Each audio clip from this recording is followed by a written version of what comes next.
Dulu, saya ingat dia cuma terlalu ambil berat. Setiap hari, mesej masuk tanpa henti. Pagi, petang, malam.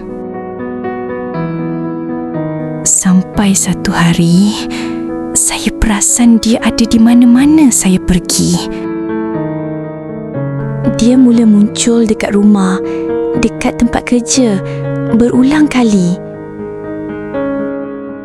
Saya juga pernah terima gambar saya yang diambil tanpa pengetahuan. Masa tu baru saya tahu semua ini adalah jenayah hendap di bawah Kanun Keseksaan Seksyen 507A. Perbuatan berulang yang menyebabkan mangsa takut atau terancam adalah kesalahan. Pelaku boleh dipenjara sehingga 3 tahun atau didenda atau kedua-duanya. Dalam aku simpan benar tak terluar. Dalam diam aku lari dari semua. Bukan pengecut cuma dah terlalu jenuh. Nak terangkan pun takkan orang faham sungguh. Aku senyum tapi dalam hati runtuh. Bila sorang-sorang baru rasa betul rapuh. Hilang arah, pura-pura steady. Dalam gelap aku cari diri sendiri.